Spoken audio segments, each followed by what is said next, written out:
Hey viewers, my name's Cara. I'm your host for Tuesdays here on the Pagan Perspective, and this week we're talking about Christian privilege, and this week's topic came from our very own Meghan, who asked us to talk about how Christian privilege affects us in our day-to-day lives as people who identify as pagans in one way or another, and also, in addition to that, whether we have heard Christian privilege being discussed along with other types of majority status privilege, like when people are talking about male privilege or white privilege or any of these other things, do we hear Christian privilege being talked about in those same ways or the same amount? And also, what do we think we can do to make things better for minorities, or specifically, how would we feel that things could be made better for us as a religious minority based on the kinds of things that we've experienced? So, if you don't know what privilege is, you can always Google it or look up the definition of the word itself, but in the context of social justice type work, privilege refers to the power and authority and elevated status that majority statuses have over their respective minority statuses. And these things can change culturally and societally. So here in the United States, there are certain things that are thought of as the majority statuses that might be flip-flopped or might be slightly different in other countries around the world, in other societies. And obviously when you get into certain subcultures, different things are given more privilege than others. But there's this overall kind of societal, national type of feel to it. And so that's what we're talking about when we're talking about privilege. And I also have done a video on my personal channel about privilege and salient identity, which is a term from the psychology course that I took in undergrad, where we talked about prejudice reduction and stereotyping. If you've been watching my videos for a while, you know that I did that research my senior year of undergrad. So I'll be talking about that a little bit in this video, but not really as much, because I've already done a video on it on my personal channel where I also talked about an activity that BuzzFeed Yellow had people do. They have a video of it, and it's an activity that a lot of people have used over time, but there's a video attached to it. So go check out the video on my personal channel if you want to hear a bit more about that and some of the things that it brought up for me that I didn't even realize are privileges that I have, because they're not things that we always think of. And so, like I said, it can change culturally and things like that, and within subcultures. It also can change, each individual. We do have some privileges and some non-privileged identities, and we may have more or less than other people. So even though I'm part of a lot of minority status groups, I do still have privilege in other ways, and so there's this kind of balance, and that is called intersectionality of different identities, and that is a really important thing, but that's all terminology that is tangentially related to this discussion, but not exactly this discussion. So anyway, please go watch that other video. I'll put it in the end screen to this video and in the description if you want to check that out. For this video, I just came up with a few different bullet points of ways that Christian privilege most affects me as a person, as a pagan who was raised and brought up and born into a Catholic family and who has always lived in a very Christian-centric area, and just kind of the ways that I'm affected by that. And having a lot of friends who are Christian and non-Christian alike, and just ways that that's come up in our lives. And then I'll talk about the other things later. So the first thing I put on my list here, my bullet point, is one of the ways that Christian privilege really affects me as a person, personally, is that, especially, like I said, being in the area where I live and where I grew up, and being born into a Catholic family, etc., one of the biggest things is the assumption that I'm Christian. People assume that I'm Christian until I say otherwise. And there's also, kind of goes along with that, is the assumption that people agree with you is a privilege. So when people are talking about certain things, they assume that I'm Christian, so they start talking to me as though I'm going to agree with what they're saying if they're talking about a Christian point of view, not realizing who they're speaking to, pretty much. So I kind of put those hand in hand. Some quick examples of that. I think I've talked about this first one before, but I used to be a housekeeper at a medical facility, and I was cleaning a patient's room when a doctor came in to talk to the patient, and it was during one of the elections. I believe it was the 2012 election. That makes sense because I would have just gotten out of college at that point. So it was the 2012 election where Barack Obama was reelected as the President of the United States of America. But it was right before that, and during the election process, and this doctor came into the room and started talking to the patient about some very anti-democratic things, and they were also saying some very racist things, some very religiously insensitive things, just overall very bigoted things. And I was rather uncomfortable overhearing this, but I was just going about my job, you know. And when the doctor left the room, the patient then turned to me and said, "I disagree with everything they were just saying." And then we had a little conversation about basically, I then was able to realize that it wasn't just me being uncomfortable hearing two people who I disagree with talk about things that are bothersome to me. It was a doctor with all the pomp and circumstance and authority and power that being a doctor holds in a medical facility, walking into a room and sharing their opinion, assuming that the people in the room agree with them and think the same way, because the views that they're sharing or saying happen to be what they consider the majority opinion. And having that, being comfortable doing that, being the kind of person who's comfortable walking into a room, sharing your views because you assume that everyone will agree with you because this is what in your mind is the majority, that is privilege. That is a privilege. So that's one of my favorite examples of that. Recently also there was someone who's kind of new to my theater community who came in and was having a discussion with some of my friends and acquaintances from the theater, people that I know fairly well, at least enough to know some basic status and identities about them. And then there's this new person. And this new person was talking to them, and they were just having a general conversation, but all of a sudden, this new person stuck in a very bigoted comment. It happened to be racist as well as religiously intolerant of basically any faith other than Christianity. And I looked over at, first of all, I couldn't believe that this had just been said. Where did this come from? This had nothing to do with the conversation. They just seem to be one of those people who uses any foothold in any conversation to skew it toward their own political views, in which case we're very bigoted and negative to this other religious group. And so I was just shocked, first of all, but then looked over and realized who they were talking to were several of my friends, two of whom are pagan or atheist pagan, and one of whom is Jewish. And all of them were just staring at this person like, I cannot believe you just said that.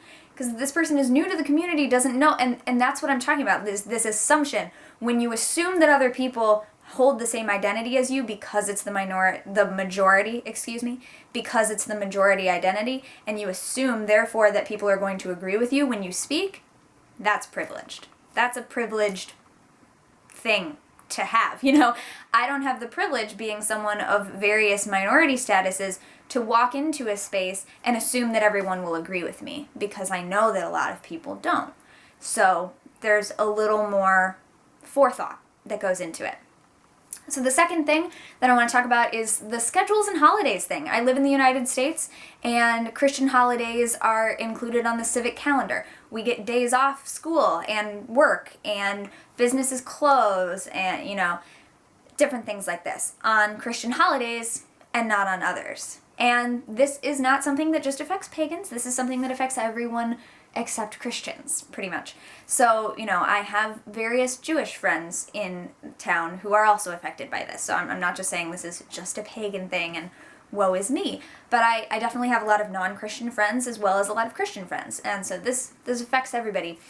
And one of my favorite examples of this is that one of my exes a few years ago was away at graduate school, and they were telling me about a time when they had a big research paper coming up, and they pretty much had a very busy schedule at that time because they were student teaching in order to pay for their classes. So they had their own classes, and they were teaching classes, and they also worked a job, and they were trying to balance everything and figure out when they could work on this paper and go to the library because their laptop was not very conducive to the work that they had to do. There are certain programs that you have to use, so you have to go to a campus computer to use these programs, etc. So they had planned out their week, and they were going to go and work on this research thing on a certain day. they went to the library that day and found that the entire building, the student center and library, were closed. And they couldn't figure out why, because it's always open at that time. And it turned out that that day was a Christian holiday. Now, my ex is atheist, so they don't pay attention to that kind of thing. But this school, also the graduate university that they were attending, is not a Christian school. And yet, for some reason, the university decided to close that entire student center and library building to their students and staff on that day, which was just a huge inconvenience, and especially because it's not a Christian school. You could expect that if you're a non-Christian who decides to attend a Christian school. You kind of come into it with that understanding, but that was not the case. And so that was just really, really angering to me, and also very frustrating for them, because it's the only day they had to get this work done, and they're given so many restrictions that they have to go to this building, and they're closed on the one day that they can fit it into their schedule. So things like that are a privilege. If you happen to be part of the religion who's given those days off at any given time, that's a privilege. Even if you're someone who wouldn't really want to make use of that. I joked about this back around Yule because I was running around getting a lot of errands done. I went to the bank, I went to the post office on the winter solstice, and I think I tweeted or something about how sometimes I'm glad that the Sabbaths are not civic holidays, because I wouldn't be able to go to the bank and go to the post office and get my shopping done and all that. I wouldn't be able to do errands on those days. But then I also thought about, well, but if it was, I'd be able to celebrate my holidays more readily. Because a lot of the reason that solitaries and people who aren't part of big pagan family groups or covens or anything like that, and even covens, the reason that we have a hard time celebrating on our holidays is that we don't get those days off.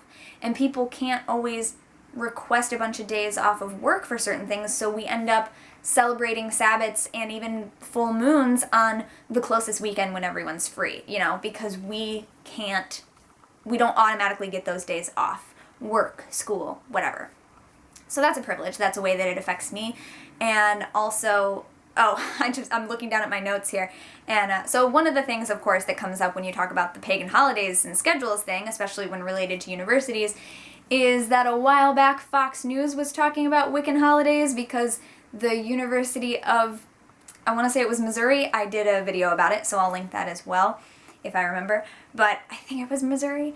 They have a very large pagan student body. So they actually put Wiccan and pagan, neo-pagan, basically the Celtic-based Sabbats on their school calendar, in addition to Jewish holidays and Hindu holidays and Christian holidays. And they put all of the religions that are represented within their student body on the school's calendar, on the university calendar, and we're recognizing them all. And Fox News had a field day with it, and they also got a lot of things wrong and didn't pay attention and made things up and laughed at us, and I did a video response to it that I think I was actually wearing this shirt in it, but it was filmed at my grandma's house. Anyway, but apparently this is the shirt I wear when I talk about these things. So you can watch that video as well on my personal channel. And also, because of where I live and because I work at a community theater, there have been times where even if our entire staff is non-Christian, we have to change our theater schedule because some people in the cast are appalled that we would ask them to rehearse for a few hours on the evening of a Christian holiday. Even though most of the cast is okay with it, there are always some people who truly believe that those days, nothing else is to be done on those days, and so they refuse to rehearse, but instead of just going on without them, we end up having to change the entire thing or cancel the entire thing. So, yeah, those are some major ways that it affects my life, scheduling, holidays, things like that. And the last bullet point I had isn't even really that big of a thing, but there's just been multiple instances throughout my life of people getting really upset and angry with me just for voicing a non-Christian opinion within a group, whether it be a little Facebook conversation or an in-person conversation where people are talking about things and I'll say, oh, from my standpoint, this. And it's not an attack or anything, and yet I will get attacked just for pointing out another viewpoint, not even an opposing viewpoint. It's just, sometimes there are certain people who don't want to hear that. and that is by no means all people who follow Christianity at all, obviously. It's just a thing that sometimes happens. So the next thing that Meghan asked us about was whether we hear this being talked about in the same way that all of the other majority status privileges are, and I really don't. And the thing is, when I talk about privilege to people, my religion is definitely one of my major identities that I identify with. So of course I'm going to bring it up, and when I talk to my friends and we talk about, okay, what are our privileged identities versus our non-privileged identities, we always talk about religion because that's one of my big minority identities. But if it wasn't, if I was Christian and I was talking to a friend who was Christian, we might not think to bring that up because in this country and in this town, that is the majority status. So unless we were cognizant of it, and unless it was salient for some reason, unless it was coming up in conversation, we might not think to talk about that one. Especially when I talk to some of my friends and I try to talk about how different we are, I always mention, our religions are different, our politics are different, our, maybe our age group is different, whatever. But I consistently forget to talk about physical ability because the people that I'm talking to and myself are both able-bodied, so I forget to mention sometimes, another privilege I have is that I'm able-bodied. And sometimes we even forget to bring up the racial bias because the people that I'm talking to are white. So unless we remember to bring it up. So now I remember more because those are the things that I have consistently forgotten. And eventually, when you drop a ball enough and someone else picks it up for you and hands it back to you and says, hey, you forgot this one, hey, you forgot this one, hey, you forgot this one, eventually you remember to hold on to that one too.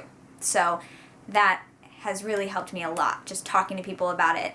And so as Meghan said, when people are talking about able-bodied privilege, white privilege, male privilege, do we really hear people talking about Christian privilege as much?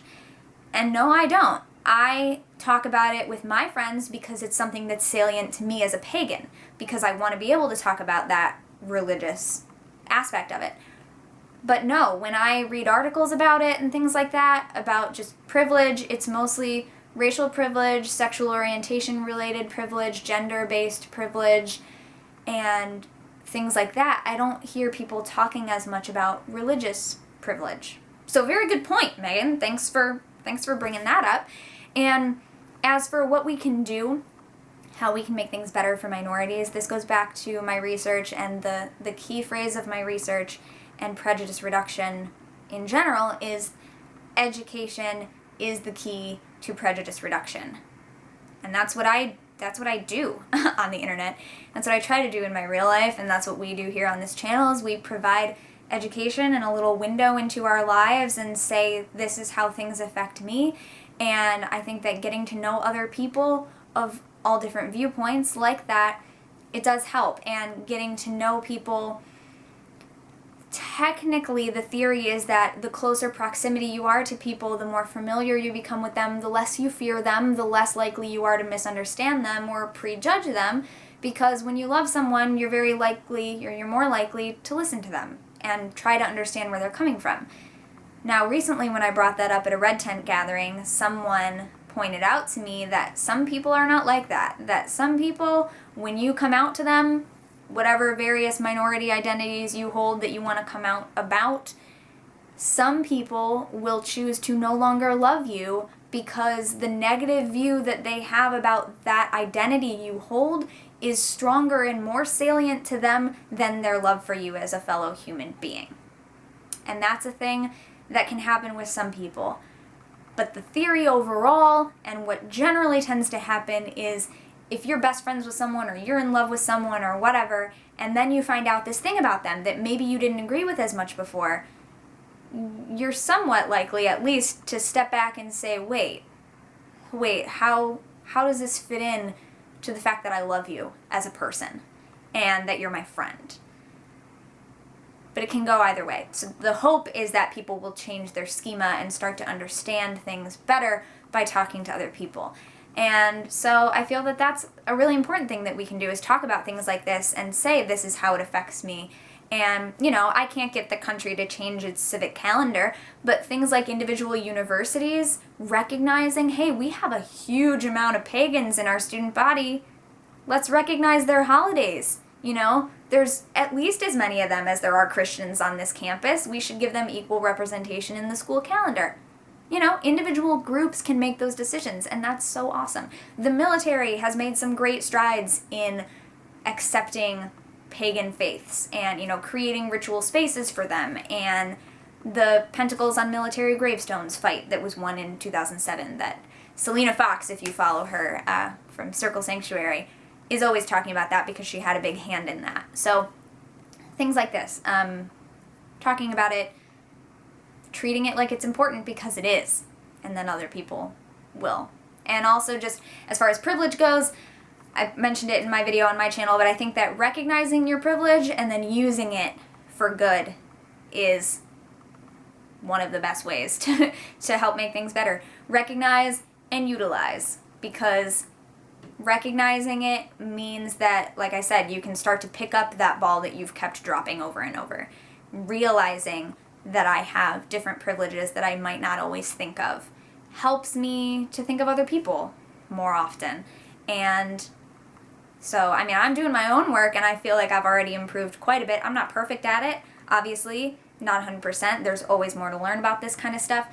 But, you know, every chance I get, I'm reading all the articles that are coming up about it and just not shying away from it, and not automatically getting defensive before you're willing to hear another person out about something. I already feel that I've progressed quite a bit, so my only hope is that I continue to progress.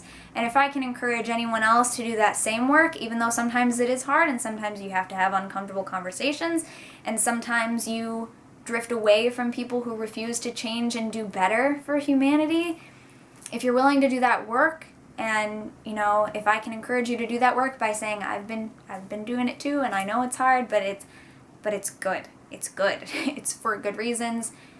It's good work. It's important work. Then I will feel just that much better for going through the hard parts of it too. And, you know, just remembering what is my space to talk and what is my space to listen, and listening more than we talk. And I know I talked a lot in this video, but that's what vlogs are, and it does not represent how much I listen in the rest of my life outside the tiny box of this video right here and now. So, thank you very much for watching. I will see you next week, and until then, don't forget to be awesome, blessed be, and goodbye, and enjoy your lives outside of the little box of this video. Bye.